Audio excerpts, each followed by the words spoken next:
បាទគេនេះខ្ញុំឲ្យបងប្អូនពីរបៀបនៃការធ្វើឲ្យកុំព្យូទ័រដើរលឿនដោយរយៈនៃការប្រើ command នៅក្នុង PowerShell អូខេយើងមានពីររបៀបតែរបៀបនេះវា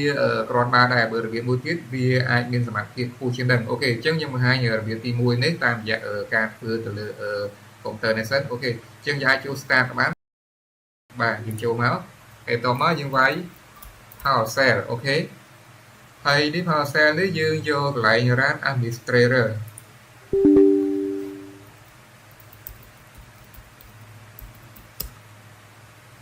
បាទហើយបន្ទាប់ពីបានចឹងហើយគឺបងប្អូនសរសេរ command មួយចំនួន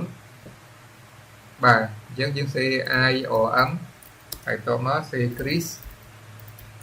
T task អូខេហើយតមកសេ .com/win តែសញ្ញាឈរត្រង់ឡើងលើបូកជាមួយ IEX ហើយរួច enter មកបាទនោះវានឹងចូលទៅលើកម្មវិធីមួយដែលមានឈ្មោះថា Twig គឺ Twig ហ្នឹងគឺមានថាសម្រាប់ឲ្យយើងធ្វើឲ្យកុំព្យូទ័ររបស់យើងដើរលឿនអូខេយើងទុកអានេះដល់ឡែកទៅហើយយើងចូលកន្លែង Twig មកបាទនេះអ្វីដែលយើងត្រូវចូលលើ Twig នេះហើយទាំងអស់នេះវាមានមុខងារផ្សេងៗគ្នាអញ្ចឹងខ្ញុំបង្ហាញទៅលើ standard មានថានេះវាអត់ select ទេយើងចុច standard មកវានឹងធ្វើការ select មានថាវានឹងទៅ remove ឬក៏ disable នៅអ្វីមួយចំនួនដែលជា app ដែលអត់មានប្រយោជន៍អញ្ចឹងយើងទុកមកវាធ្ងន់សិនអូខេអញ្ចឹងបន្ទាប់ហ្នឹងហើយយើងយកកន្លែង run Twig បាទចុចមកនេះវានឹងធ្វើការ run ឲ្យយើងបាទវាជួយសម្រួលកុំព្យូទ័របងប្អូនឲ្យមានដំណើរការលឿនបានមួយចំនួនបាទអញ្ចឹងវាចាប់ដើមធ្វើការ run យើងអាចធ្វើការរងចាំបានរយៈពេលដែលយើងរងចាំវាអាស្រ័យទៅលើការប្រើ storage របស់បងប្អូនប្រើជា M2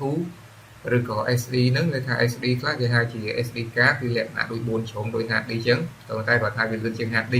ហើយ M2 គឺប្រភេទប្រទះទូចវែងហ្នឹងអញ្ចឹងបើសិនជាបងប្អូនប្រើ HD អានឹងវាយូរតិចវារ៉ាន់តាមហ្នឹងអូខេនេះដោយសារតែខ្ញុំប្រើ M2 ហើយបញ្ជាក់តិចមានថាការរ៉ាន់របស់វាទាំងអស់ហ្នឹងគឺជាកូដទាំងអស់ហ្នឹងវាថាអាស្រ័យទៅលើអ៊ីនធឺណិតដែរអញ្ចឹងបើសិនជាបងប្អូន disable អ៊ីនធឺណិតក៏វាអត់ដើរដែរបាទអញ្ចឹងវាបានចប់សពគ្រូវាដាក់ finish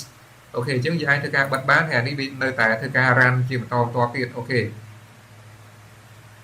បាទអញ្ចឹងគេថាវាបានបញ្ជាក់សារប្រាប់យើងថាអ្នកបានវាថាបានដោះស្រាយទៅលើបញ្ហានេះរបស់យើង low ហ្នឹងដោយជោគជ័យហើយអូខេអញ្ចឹងយើងចុចអូខេមកបាទអញ្ចឹងវាថាការធ្វើរបស់យើងគឺប្រកបដោយជោគជ័យហើយបាទអរគុណច្រើន